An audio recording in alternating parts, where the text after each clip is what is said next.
There we go. Now we should be live. All right. Yeah, just give it a minute on YouTube. I'll share you the link so that way you can promote it too. But yeah, now we're live, and the first episode of 2025. Yeah, good to be back, and good to have you back for the show, my friend. Yeah, it's great to be back. I'm really looking forward to the chat. Been a good start of the year, and we'll see where we go. Right. Before we get into topics, I wanna know real quick well, how was your Christmas and New Year's Eve like? You do anything special? Yeah, pretty quiet. Christmas, pretty quiet. New Year's, just enjoyed some time with the family and a good little break from work before we got straight back into it on the 2nd of January, back at work. So, how was yours? Did you have a good break? Yeah, spent it in Mexico. So I also brought my Steam Deck, so thankfully I had some games to play. Yeah. Nice. Yeah. Nice.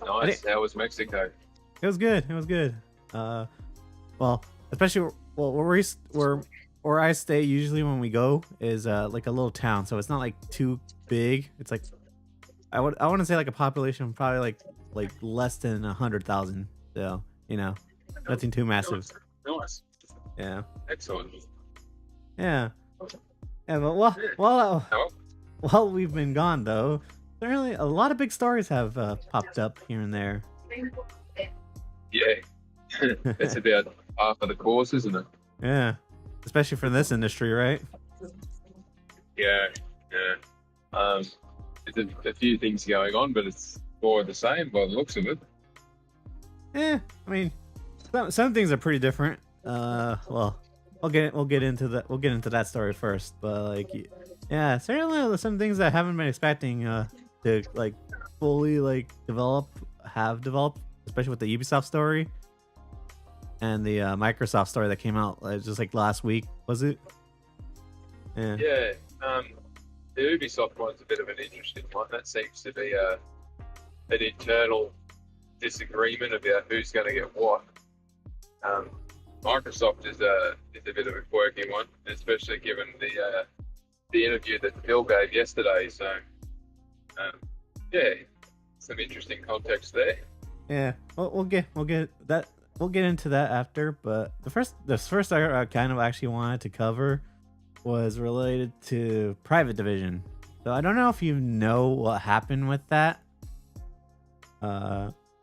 If you don't, just let me know so I can fill you in. A few different things. Private Division being sold, or the bit that got closed? Well, it got sold, but basically. They didn't. Go on. So Private Division got sold, but not before they shut down a couple of parts of it. Yeah, but the interesting thing that I wanted to cover is the fact that I guess a private equity firm ended up buying Private Division, and I don't know if you know this, but Annapurna Interactive, the developers behind Stray, or publishers as well, since they publish and develop in-house, they shut down, or the staff left practically because the film company that owns them wanted to change things, and so I guess like the publisher, like complete staff quit, and now the private equity firm actually ended up hiring them for the Private Division that they bought. Yeah, it's a bit of an interesting loop around that. So the stuff that happened with Annapurna was the owners wanted to go in a different direction. The people who set it up, who originally set it up, wanted to go in a different direction. People who were running their publishing arm didn't want to do it, tried to buy it off them for effectively nothing. And so there was a disagreement there with that negotiation. So the whole staff, basically, management staff quit. And then as a team, they got picked up by the private equity firm that bought Private Division, and now they're going to try and figure out how they're going to make money. But the challenge with the private equity firms is that they'll operate it similar to how Bracer Group operate. So they'll strip it out, run it lean, try and pump up the balance sheet, and then they'll dump it do a pump and dump on it sometime in 7 to 10 years. So, well, that's the kind of the interesting thing. That's kind of the interesting thing is that it doesn't seem like the company that owns Private Division now wants to just strip it out. If they would they gone so far as to hire the Annapurna people, because those people really know how to publish games. Because some of the games that they were publishing before they quit were really good. Yeah. Oh, no, and that's a genius stroke by the private equity firm, because the management team they bought from Annapurna know how to operate a publishing division with minimal staff. It's not overbloated like the EA private indie publishing team was, where they had 2,500 people working on 6 games, just publishing 6 games. So when I say strip it out, I mean they'll downsize the staffing levels to minimal operating point, and that's what the management team from Annapurna is really good at working with. The technology investments will be pretty interesting as well, depending on who they pick up. But yeah, definitely. What kind of confuses me? It's got positives all around. What kind of confuses me is that private equity isn't really known for investing heavily in stuff they buy. They're mostly known in just selling off parts that are more valuable, just for extra cash on side. Yeah, so a couple of different methods of how private equities work. One of them is they similar to a Embracer Group. You acquire a heap of stuff, you strip out all the gum or the non-required costs to get it back to minimal production, and then you start selling off the key parts of it to then remodel it. But with private division, because they don't have a lot of contracts for publishing and they don't have an awful lot of IP that they own, the interesting thing here is that they've obviously bought it to do something with it. It's got some value. So the impact is obviously going to be they're going to have to invest a bit of money up front to make it work. But they've started stripping out other bits and pieces already. So with the changes that they're making around personnel, it'll be good if they can turn it into a lean organisation, because it'll be better for us, because it won't cost as much to get the games to us. Well, that's kind of the interesting thing though, is that even if there is some value, practically Take-Two left Private Division nothing when they sold it. They didn't even leave any staff there, and all they had was just some IP that they published and own, but not that much. They only took the valuable IP. Yeah, so they had to give it something worth selling it to base the value on, because if it's not generating cash flow, it's only the value of its assets, and that's based off what people are prepared to pay for it. Unless it's the potential value that they see in private division, because well, possibly, but they need to have contracts in place to have any kind of tangible point. But then the private equity firm might have contacts somewhere else that they're already looking at getting contracts in place with. So, but there's plenty of AA and top end indie developers that are hunting around looking for publishers that aren't attached to the big players. So, and there's a lot of that coming through the industry now too, looking for it. Right, but I'm kind of interested in seeing how far this actually goes, or if the company will just sell off private division after it doesn't see gaming as profitable for it, because private equity doesn't really look out too long in any field that they tend to buy stuff in. So yeah, the interesting thing though, and I'd be interested to hear your take on it, is that from private equity's perspective, they deal in capital. They don't deal in operating, whereas big companies deal in operating. Right. So if private equity buys it, invests a bit at the front end, and it'll give it 5 to 7 years, and then they'll sell it off at the back end. As long as it break even or doesn't lose much in that 5 to 7 years, and they get a big at the back end, that's their payout, that's their cash out, that's where they're looking. But yeah, it may be that it's better for that to have occurred than it being bought by a company that buys it to start making operating profits day one. But we might get some interesting stuff out of it for the next 5 to 7 years, and it's not a bad thing. But yeah, what are your thoughts on that? I honestly don't know what to think because like this is just like a really interesting move because like from what I've seen from some of these companies is like it's not good like whenever they buy something, especially that's something beloved, because like it's always stripped out for this best value, so they don't take care of it. But it seems like this like it's gonna be different, and I hope that the Annapurna people can get like things together over there because like they're really good, and I loved some of the games I bought from them, especially Neon White. I don't know if you ever played that.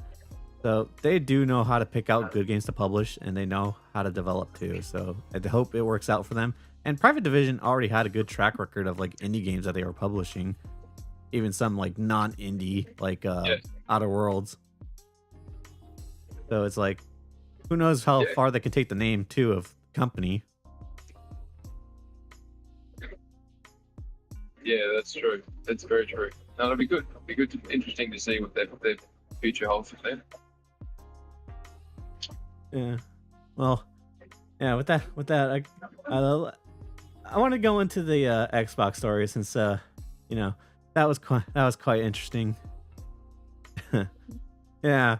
So I don't know if you saw the rumors that were going around about the report that Satya Nadella was close again to shutting down the Xbox division. Yeah, I saw those. They were that was the rehash and stuff we found out in the FCC trial or the CMA trial. Yeah. Those are just reconfirming what we already knew. The interesting thing is, though, I believe Jez Corden actually came out and rebutted the article. I didn't read too much of the original piece because it was locked behind the paywall, so I only got secondhand information from the sources that were talking about it.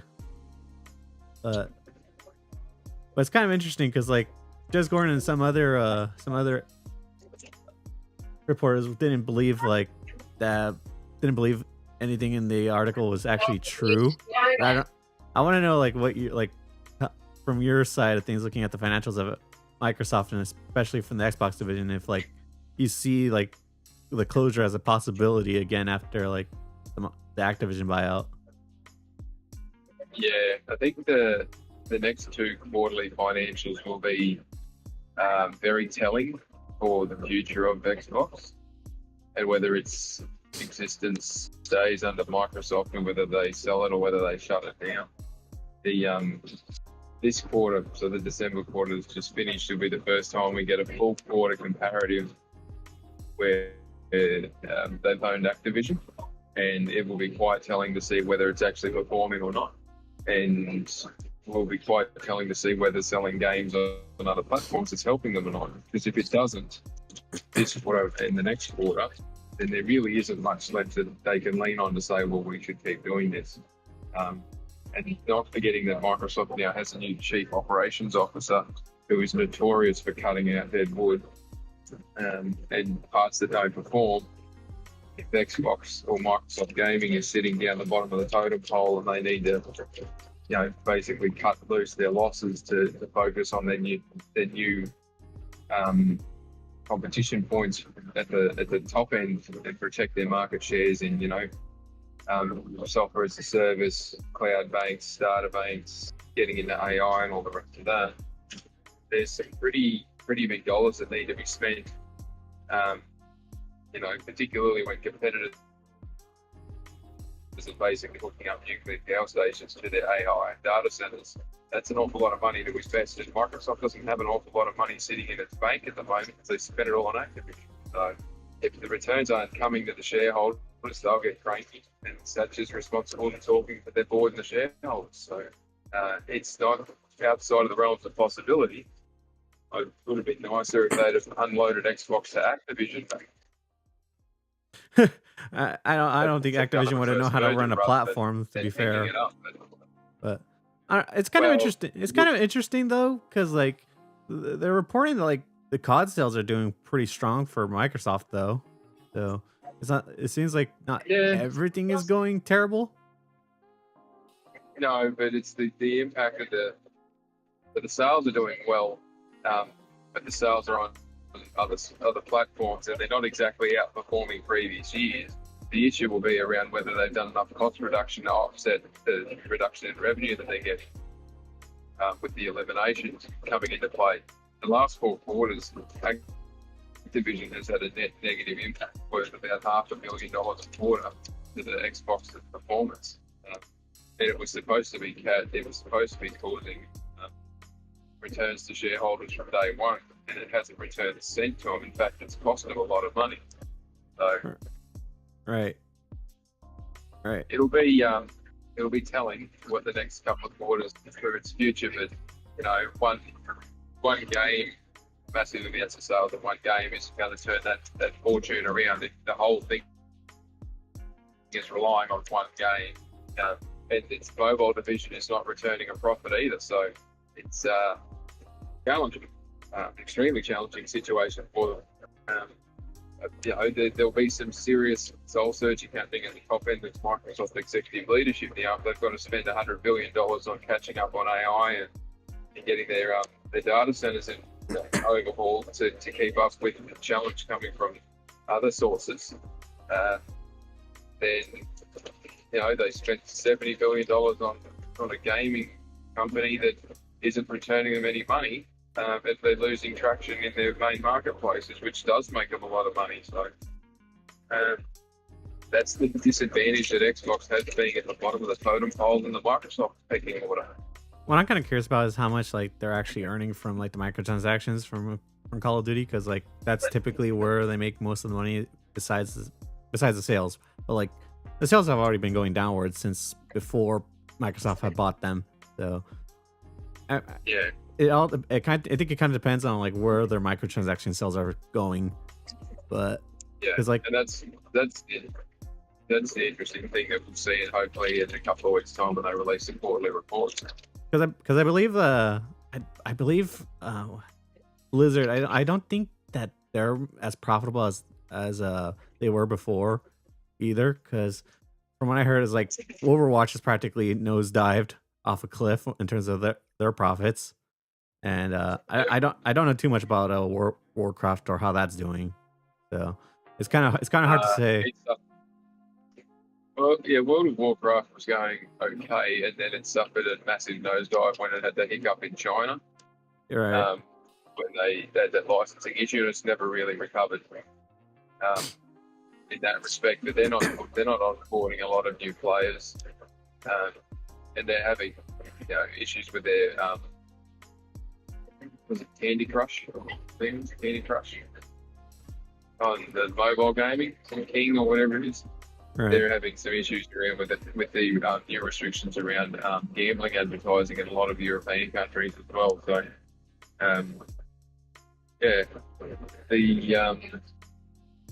there's not a lot of upside left in that. So, well, that's kind of the interesting. That's kind of the interesting about this is you can see that Microsoft isn't exactly having a good time right now, especially with their big pivot to publishing games on other platforms too. Because that's kind of a big sign that okay, so they're trying to get more options for more profits then.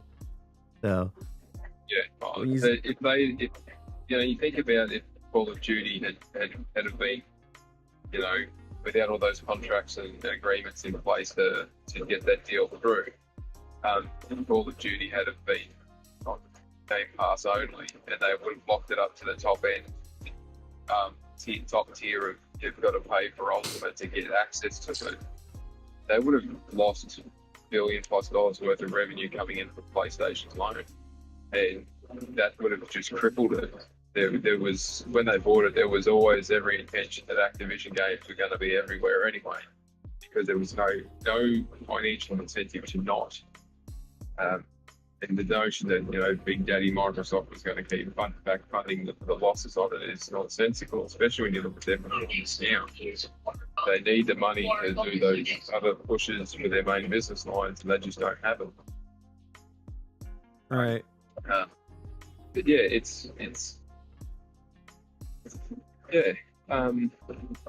I can't really think of an easier way to explain it without a whiteboard, to be honest. And that complicated, huh? Kind of. So it's the divisions that sit there that are the business to business, Azure and the OEM stuff and all the rest of it. Those two departments are just printing money hand over fist, even in a depressed economic environment. And then you get down to personal computing, and it is struggling. Like LinkedIn is about to get the ass find out of it. Their advertising revenue is falling through the floor. They only make the Surface Pros because they're part of their offerings to organisations as part of their Azure packages. Windows for Home is just a byproduct of their business offerings, and it's back filled with its revenue losses from there, and it's not looking all that great for that entire area where they just dump the stuff at the bottom of the totem pole that's from Microsoft offerings to basically to consumers. But yeah, it's challenging. I don't think they had any choice but to start selling stuff everywhere and pivot to being a publisher. And it may even be too little too late in some circumstances if certain things turn south for them. But it's not something that I really would like to consider. I would like to hope that they sell it before they shut it down. They might not get any choice. Again, the new COO is notorious for cutting deadwood. Like, she took General Electric from being a month away from bankrupt. Extremely sorry, you cut out there. Company. So sorry. You cut out for a second there. Saying that the new COO at Microsoft is the person who took General Electric from being a month away from bankruptcy to being an absolute powerhouse that it used to be now in industry. So right, I remember you mentioning that. I remember you tweeting about that out. Yeah. So. Oh yeah. Game Logic's got he rates it quite so, but yeah, she's an absolute shark. An absolute shark. It smells blood in the water and circles real quick. But knows what she's doing and isn't afraid to put her neck on the chopping block and make the tough decisions, which they need to at Microsoft if they want to turn the corner and keep up. But they're 4 years behind on their hire already.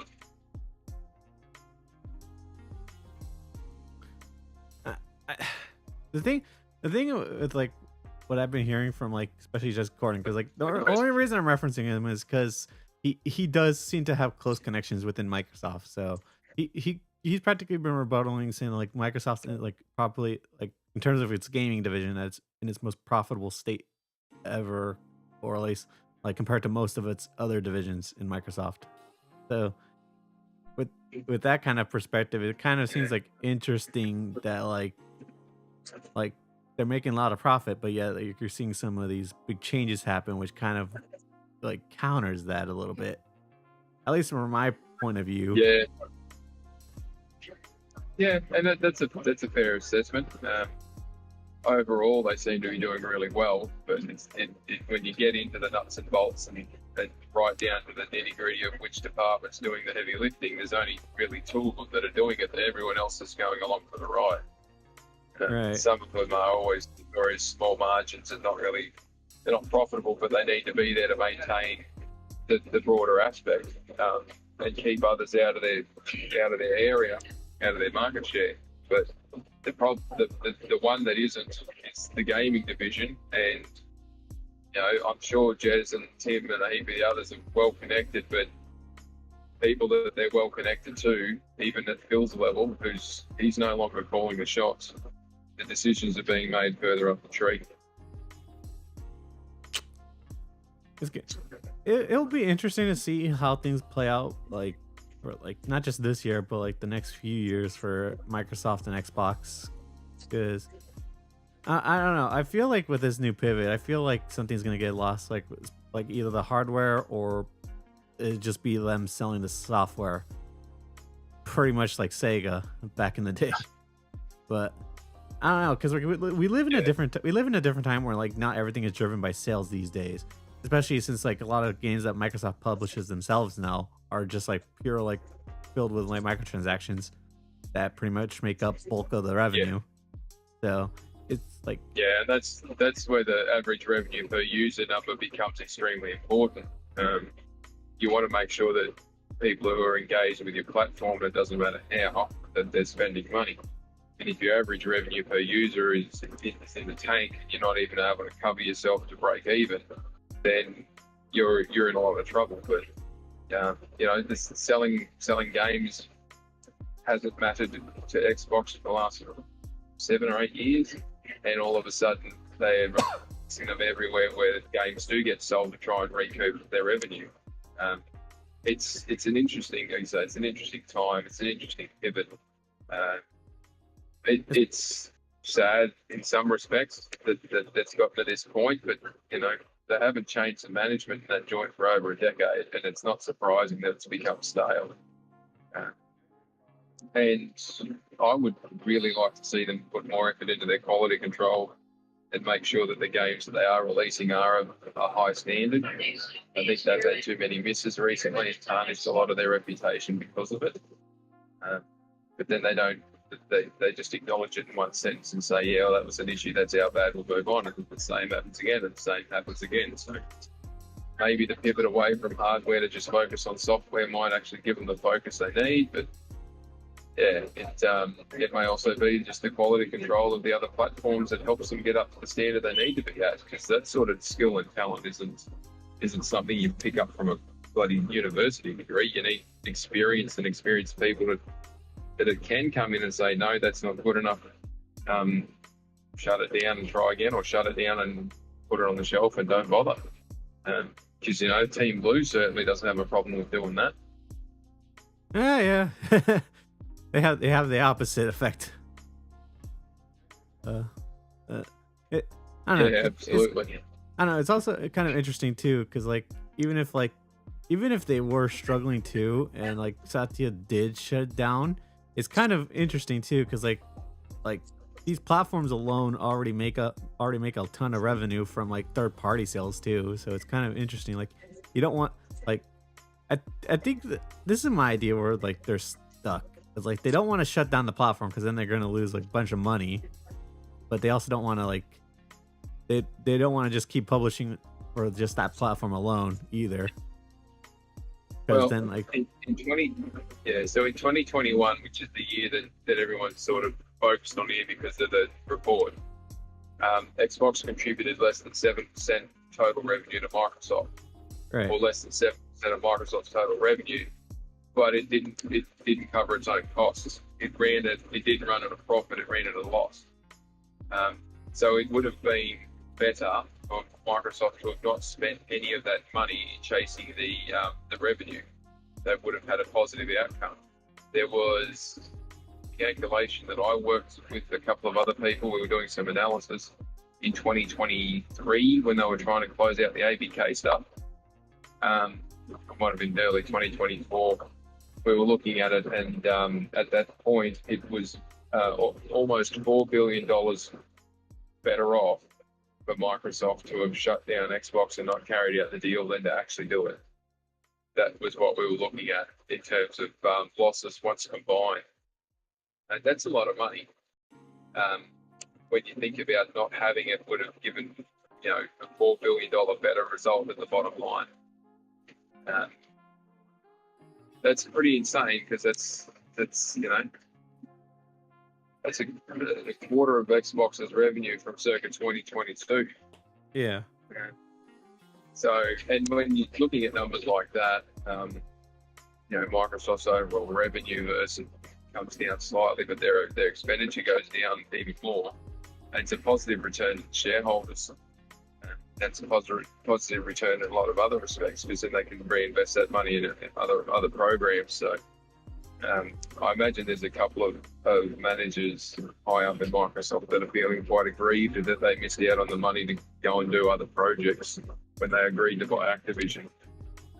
And Phil would certainly be copying it behind the scenes, probably why he looks so tired and dejected. Now the managers would not be treating him nicely about it, because he put his neck on the block and promised that it was going to be positive from day one. That's what Amy Hood said at the hearings.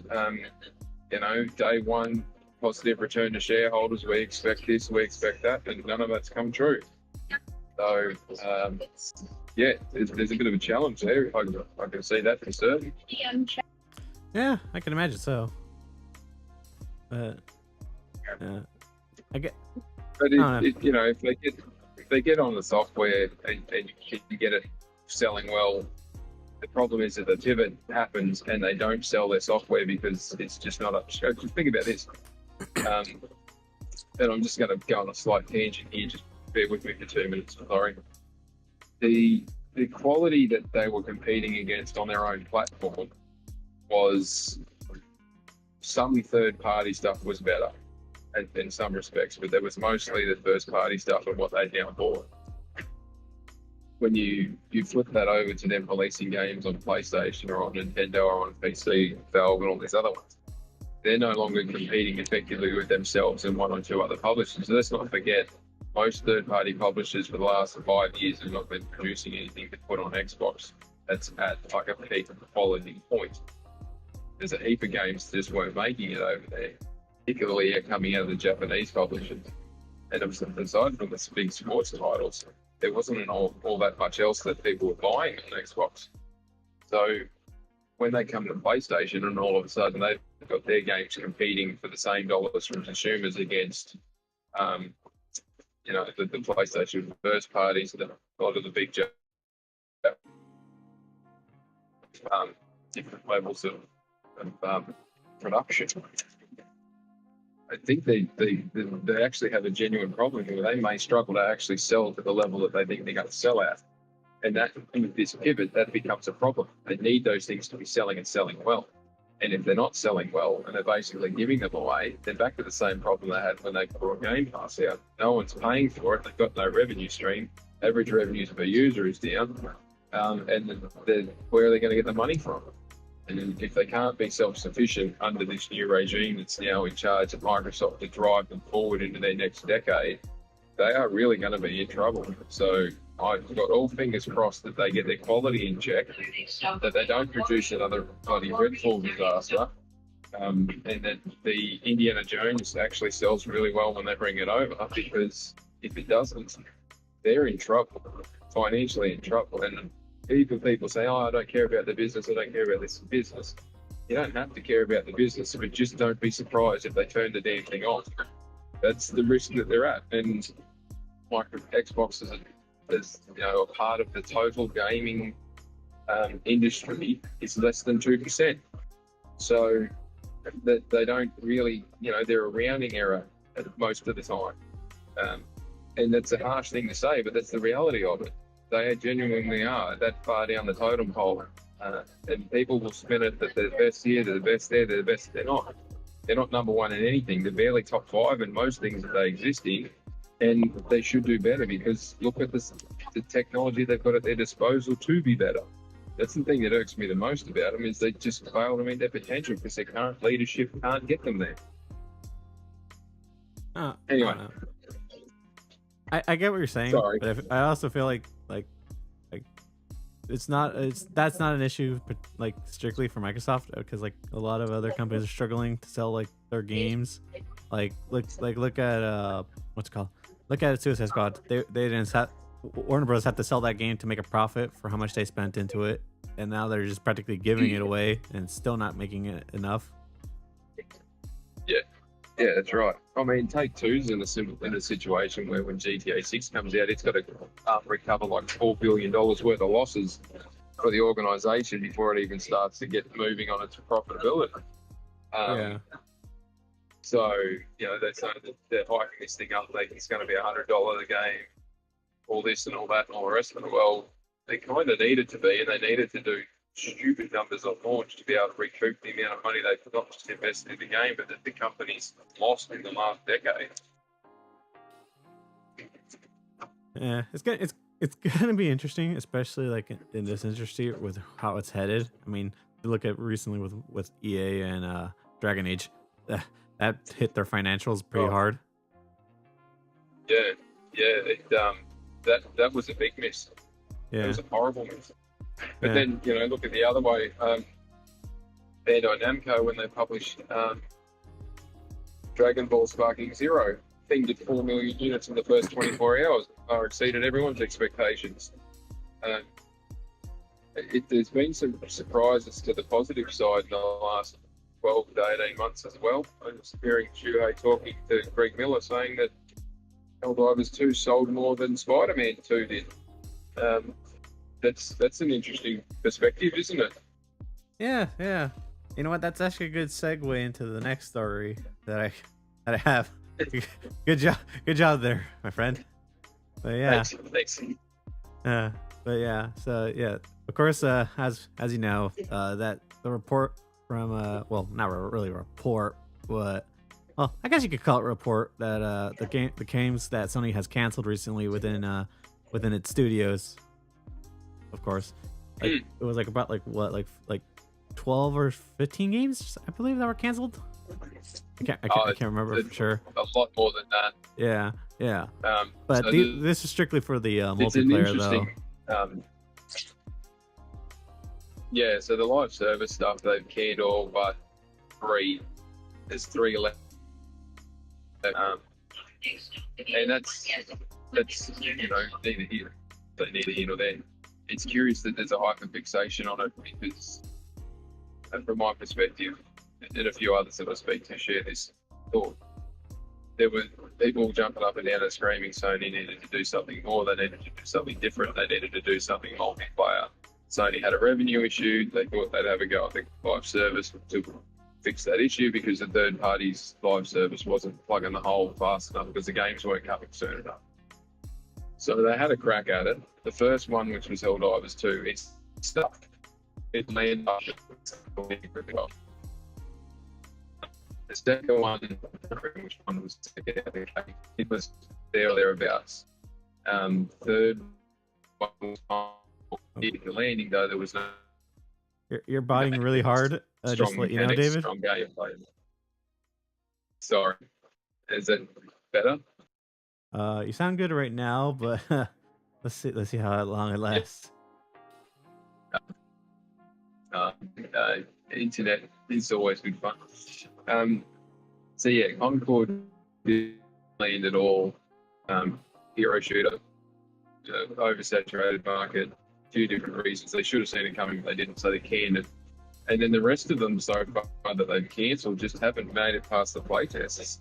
They're either not good enough, they're failing the playtests, or they're deciding not to bring them to market like they did with Factions 2. Even though the game was effectively finished in a playable state, they decided not to bring it to market because of the costs associated with operating it. So we've still got Fair Games, Marathon, and one other that are still in development.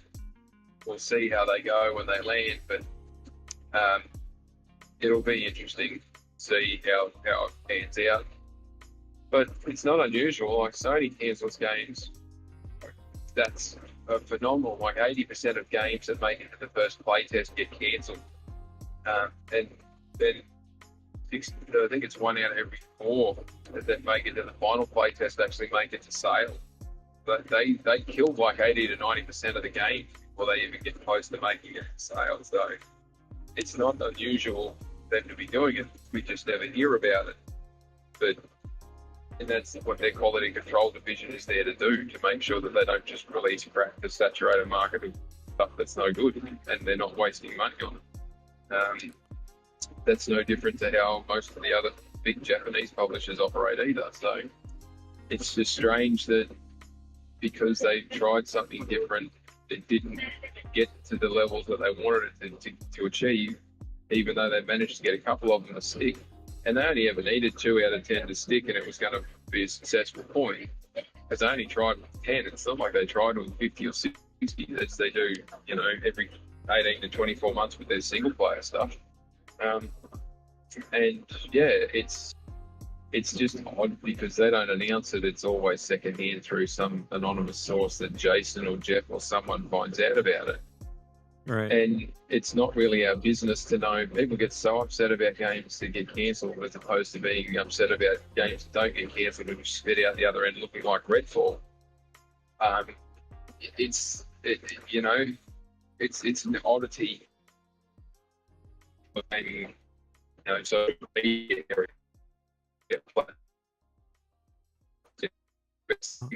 You're botting very hard there, David. So I'm not able to hear a word. But I'm just gonna. Huh?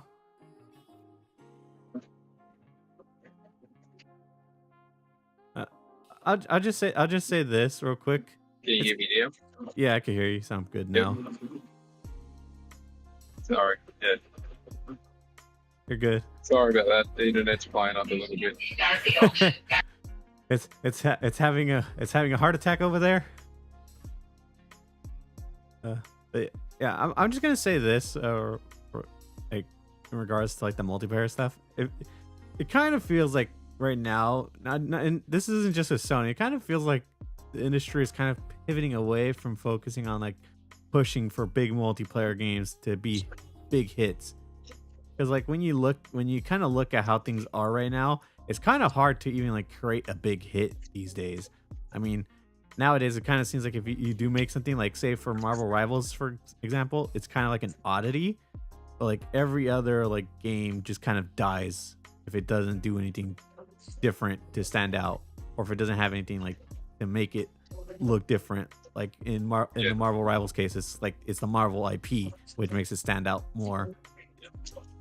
But yeah, it's nuts because the cost associated with, I mean, X Defiant, the Ubisoft shut that down, and it still had an average of 320,000 players in its last month per day, like daily players, and it wasn't making enough money to continue. So that's nuts.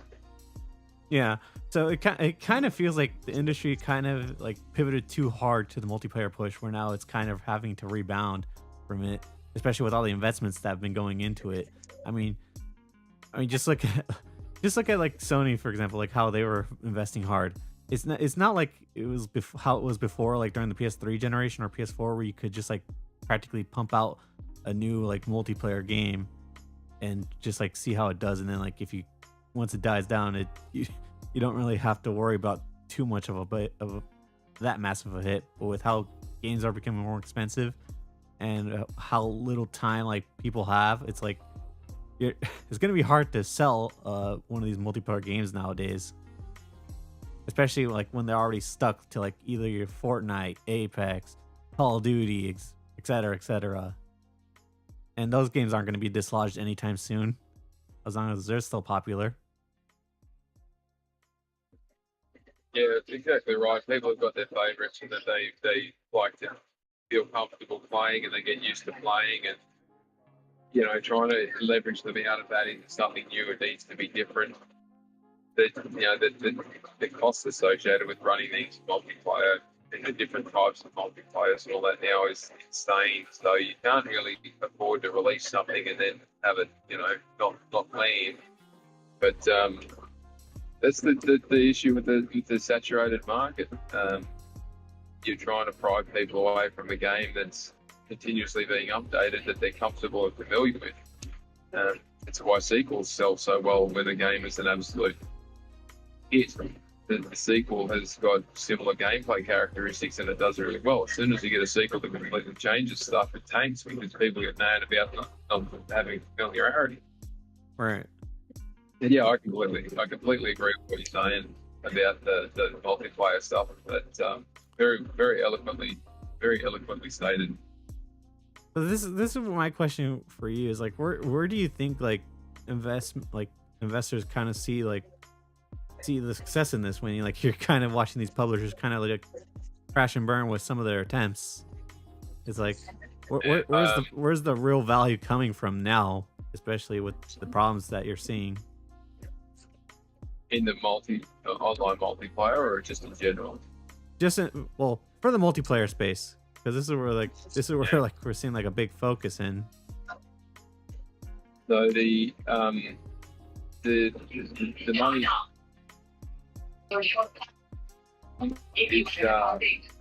Service here. So, Oh, someone blasting the TV very loud, I see. yeah, sorry about that. You're good. It's Sunday morning. An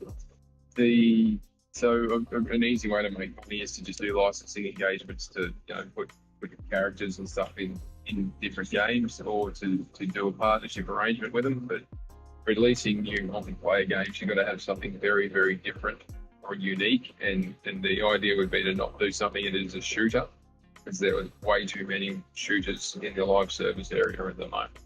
Most definitely. But you need to keep it fun, and you need to keep it engaging. It might be that the hack and slash, that might be the next area people try, but it also depends on whether you're bringing it in from an IP. Is it a variant of an IP that's well known, or a heritage, nostalgic feel, or is it something sports related?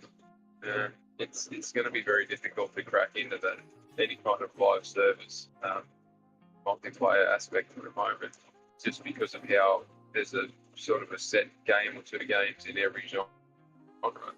They can figure out how to do live service JRPGs. That would be quite interesting. But Final Fantasy 14's got that one locked up pretty well. Yeah. I don't know. You'll always be the chance of it being you're just copying someone that already exists, but the crossovers and those sort of licensing arrangements is a great way to get some money out of it when you're not having to do all the investment yourself. But I think there's a big pivot away from, there needs to be the bigger pivot away from the live service multiplayer, and you can go live service single player and make an awful lot of money there, particularly when you've got unique different things that you can do where you're not reliant on matchmaking and bots and all that other stuff. I like how you brought up that idea, but the first thing I thought of immediately was the example of Ubisoft's Assassin's Creed games right now with how they're monetizing that. And yeah, well, that's the challenge that they have to overcome in their creative directors. You can have an Ubisoft Assassin's Creed game that's live service, but it doesn't need to be like heavily microtransactions to make it work. It can be done in a sense of, this week we've got this new challenge, or how Destiny or Fortnite and that roll out their weekly challenges. You've now got to go and do this mission, or you've got to do that mission, or this set of missions, or the universe. Once you set the universe up, there's no reason why you can't keep pumping out new challenges and new directives to it. Because then people get familiar with the game mechanics and the characters and all that sort of stuff, and that's an option too, because it means that you're not doing sequels every 2 years. Or a new release every year to try and keep up. You can just got the platform, you've got it set, you can just keep updating it for 4 or 5 years if you to. I think that's where the live service push for Sony really missed the mark. They were too focused on the shooter stuff, and they didn't worry about their strength, which is storytelling. And they could have quite easily done a really strong storytelling plan. Well, to be fair, they're not just focused on that, to be honest, because they also do have like other games that they are also experimenting with, like with that Horizon MMO. Which, I'm pretty sure that won't have guns. I would think, at the very least, but I wouldn't have thought so either. But I don't know. It's kind of interesting, like when you look at this, because it seems like a risky investment at this point in time for companies, but yeah, like there's still, like, as you can see, like from Sony's, they still don't want to quit this push, so they still want to like invest in like some games at the very least, even if the chances of it being a success are kind of like slim with competition. Yeah, I think the two that Sony's got left going, that we know of is Marathon, which is rehashing an old IP into a new light, so it might get a nostalgic hit that'll help carry it. But other than that, Bungie's got nothing else on the go. They're winding down Destiny 2. They haven't started on whatever's next after that. So they've got to be working on something, otherwise they'd have to lay off the whole team. This is the Bear Games is the other one. It's an extraction shooter, and there's not an awful lot of those, but it's got a lot of risk associated with it. It's carried by some pretty big names who know how to make games, but it's an interesting one. Yeah, and it's not just that, but you also have the problem that like gaming now also has inflated budgets too with some of its single player games. So I don't know. Yeah, I think the hardware change is going to help that, particularly if they're not having to spend 12 to 18 months polishing up the graphics on it anymore. Basically, like an iPhone. Yeah. Just release a phone. Well, just release like a new console every few months. The new hardware stacks in the Pro, if that's anything to go, hardware stacks where you can produce a game at like 240, and it will use by upscaling to get it up to 1440 or 4K. You don't have to spend all that, VM power and polishing time. That'll carve it down by 25 to 30%. So, right. And takes 12 to 15 months off the time frame. So, you can get those big AAA games, particularly if they're sequels and reusing assets in the same engines, and it's just an engine upgrade. You could carve the time from 5 to 6 years back to 3 years, which is what the ultimate goal was to begin with this generation. It's just developers, instead of taking the not shortcuts, but taking the more effective, efficient options, decided that they would start hammering out to the nth degree all this additional, depth of field and assets everywhere and all this other stuff, and it just bloated the games out even further because they didn't pivot to make the best of the technology. I don't know, like with how we're seeing like these budgets for both the single player and like these big budgeted multiplayer games, it's gonna be interesting with how things go in the future, especially with, when you look at their financials, because like companies are just struggling left and right here. I mean, yeah, they are, because they're not being sensible about where they're spending their money. Yeah. Well, that's kind of a discussion I've actually found online, is that like a lot of people seem to be feeling that like companies are just trying to push for more numbers, more players, more sales, even if it's unrealistic. And I think a perfect example of that was Square Enix when their push. Like every time a game sold of theirs, they were just disappointed in the sales, even though it did like 5 million or like however million. It wasn't enough. So I could kind of see that in this industry right now.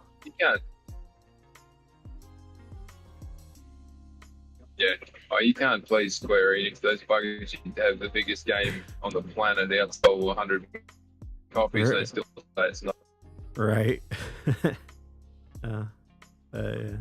Okay, I guess at that topic, now we can go into the Ubisoft stuff.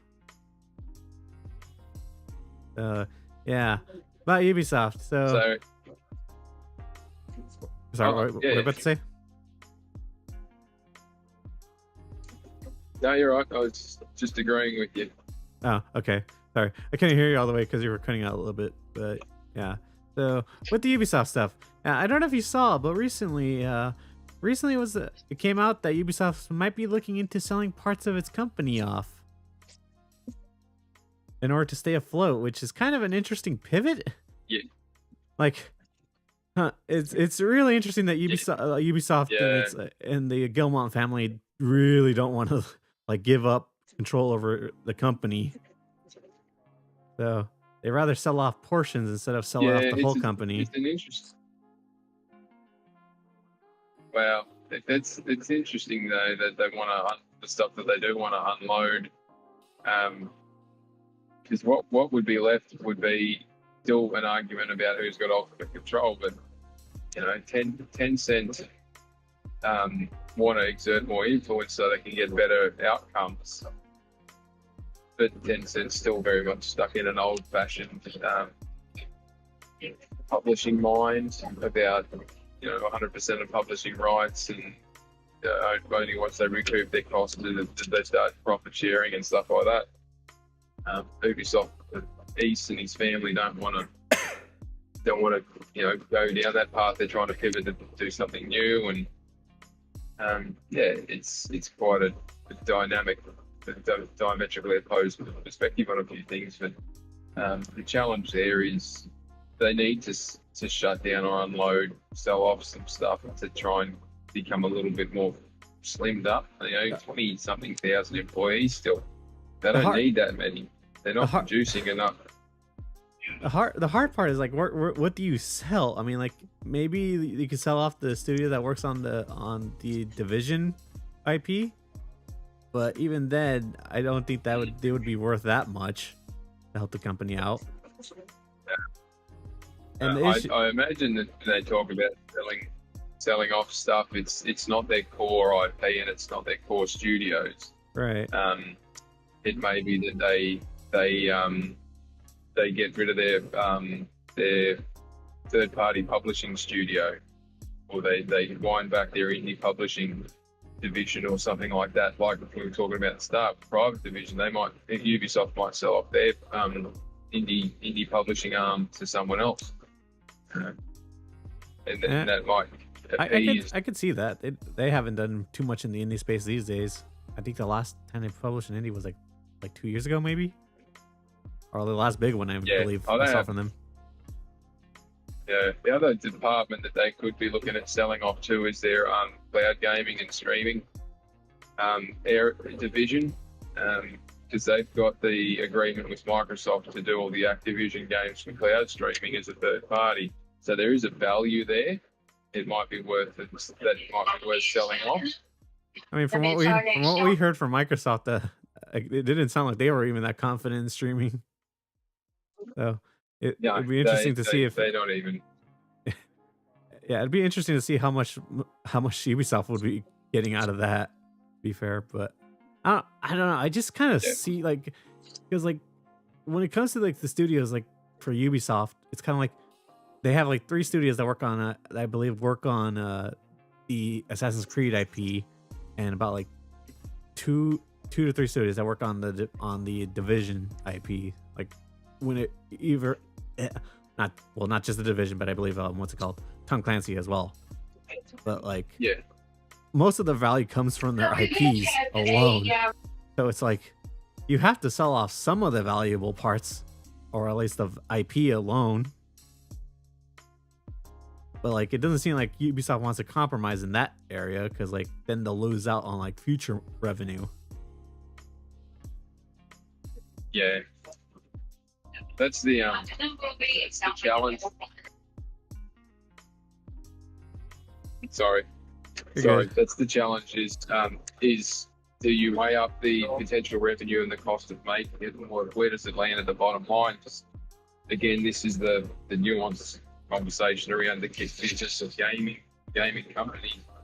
They can, if they surrender $1 million in revenue, but it means they don't have to spend $3 million to generate it, well, then they're in front, because they can take that $1 million that they didn't get. They're saving money elsewhere, and it can either be redeployed if they've got funding or budget for it, or it's helping them stay afloat.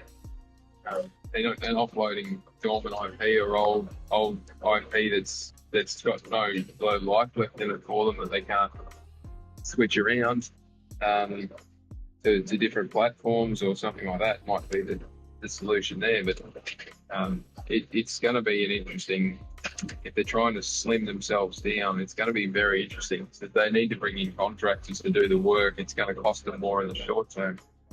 Right. But I don't know, because you kind of see this with how it's playing out right now, with Assassin's Creed needing to be the big hit, since of course Star Wars Outlaws really bombed for them. So it's even if Assassin's Creed is that hit, they're still gonna need another hit after that to still survive. So it's Yeah. Oh, they've got challenges up and down the board with games because they cancel a couple of them and all of a sudden they have these massive holes that they need to fill. yeah. And the idea of having the publishing division was that they could bring in third parties to then publish their games and get the money out of that, keep it churning along in the background. But that's not really been as successful as they thought it would be. But one of the main reasons why they delayed the Assassin's Creed game was so they could get it out on console and PC on the same day. I'm pretty sure they also delayed it. Delayed it for Ghost of Yote too. Yeah, that spooked them a little bit. But the issue I think they're going to find there is releasing it everywhere on the same day.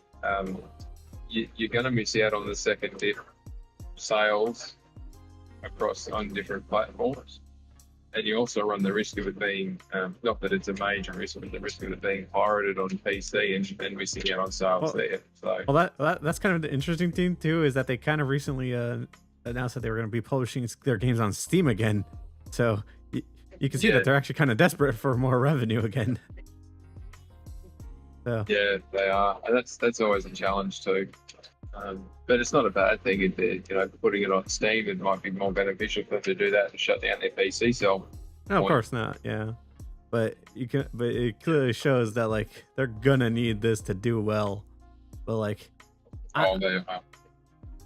I don't know. Like, I really feel, and this is, I want Ubisoft to succeed. I love Assassin's Creed and I love some of their IP, but just modern Ubisoft right now, I don't feel they're gonna succeed in just trying to slim down the company. I think they're gonna need either to take the company private or sell the whole thing. Yeah, well, that's the issue that they've had for the last decade. Is it's always a decision by committee because they're trying to emulate the big players. Yeah, and I think, and I'm of the opinion they need to get back to what they were doing, which is ease in charge, ease being an asshole, and basically just demanding X, Y, and Z. And putting people around him that can handle that and getting a private funding in from another organisation who are happy to stump up the cash and just wear it out for 8 to 10 years and just watch it happen. Because it's not like they've lost the people who know how to do it. They just haven't been allowed to do it for various different reasons. So I think that's what I'd like to see. Take the company back private, get rid of all this issues from shareholders and all this regulatory stuff and all the rest of it. Just have a private backer that's there to help them out. Okay, so I'm gonna ask you this because this is a pretty big question. It seems like investors are asking Ubisoft is their investors are asking them what are they gonna sell that will get them value? But do you think this plan is gonna work and appease investors in the company, or? Do you think this is just gonna? Do you think this is just gonna delay the inevitable future for Ubisoft? Well, I think it's going to give the investors an easy out, and most of them would be happy to take it because you look at where a lot of them have jumped in at the price, so that looks like 50% of the value of the shares, and it's not like it's churning out future returns and payouts. But most of the institutional investors want them to sell it out. They want to get out of their position and have it go private. So I don't think there's going to be a huge issue from most of the big voting holders. I think it'll be. Hold on, you're botting again. Just do whatever you need to do.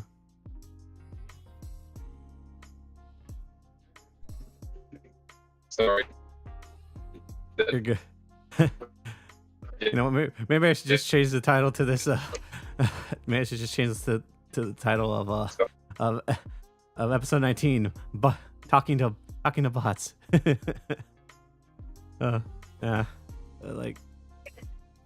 Yeah. Hopefully your internet problem fixes itself real quick. Today. There you go. Now you sound better. Hopefully. Yeah. I'm sorry, mate. It's wonderful internet in Australia. Yeah. I wonder what providers you got out there.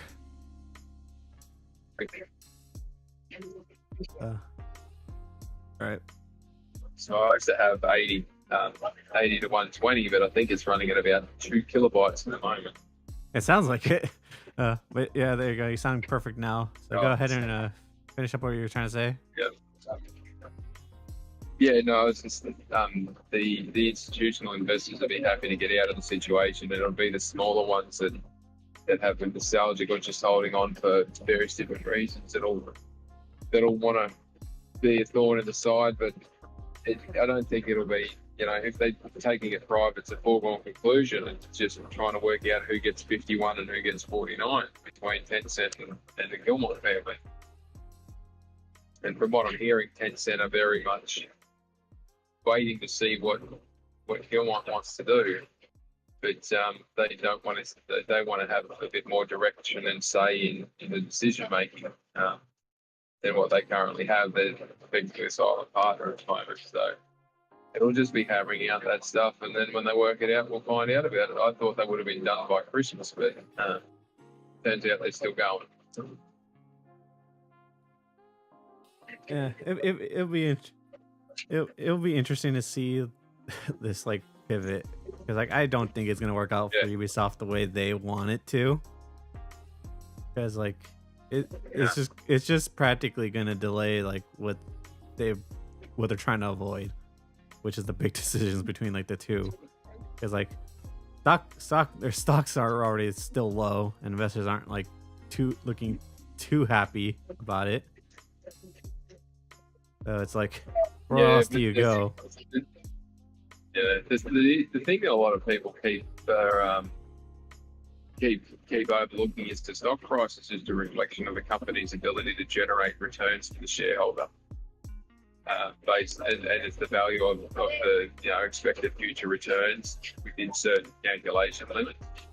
So if the stock price is deteriorating, that doesn't mean that the company's worth less. It just means it's not producing profits to pump out the shareholders. And Ubisoft's not in financial trouble. They're just not generating as many returns as they had been. So if anybody's thinking that Ubisoft is going to collapse and fall into a big heap and just shut down, if this deal doesn't hurry up and get done, it's not an accurate reflection of the situation. But the falling share price certainly means that some things need to be done to ensure the survival of the organisation in its current state, or if it needs to be changed to a different state. So, definitely. But yeah. Although funny that you mentioned that though, about like how like some people could possibly see this as like a possible shutdown, but like the last time that happened, like where like a gaming company was taken off the stock market was, I believe, with it was a THQ. It was THQ, the original THQ, that was taken off. They had more of a debt issue going on at that time. So I don't see Ubisoft. I don't see Ubisoft shutting down like that. Ubisoft doesn't have a debt problem. THQ had a massive debt problem. It was leveraged to the hilt, and it just collapsed under it. Yeah. I mean, Ubisoft still has a future, but it just depends on what. Yeah, and its future may be that it just trims down to doing 2 or 3 titles and a few smaller titles here and there, and back to what it was 20 years ago. If that's its future, then that's great. And they get back to making brilliant games, that's great. That's the key thing. They need to get back to making quality games. Yeah. Well. Yeah. As a Ubisoft fan, I hope that they could turn things around. It would suck to see them like kind of like sell to Tencent or like another big company. Yeah. It wouldn't help them improve at all. But I'm on board with you there. I hope that you can figure it out quick. All right. I guess with that, covered all the news topics we need to. Yeah. And, and we did it in not that much time. So yeah. I know you got to do your thing. So Yeah, it's been another good episode, my friend, and yeah, Excellent. hopefully hopefully hopefully the next episode will have more fun topics to talk about. Of course, if this industry continues to have more dramatic stories like it does. Yeah, it's good to be back. I'm sure we'll have plenty of interesting stuff to talk about. But yes, it's good to be back. Glad to be chatting again. Yes, it feels like so long since we last chatted. Yeah, it does. It's been a while. Yeah, but thank you everybody for stopping by, and hopefully if you catch this stream once it uploads, please don't forget to give this show a like and subscribe, and see you next time. Peace. Yeah.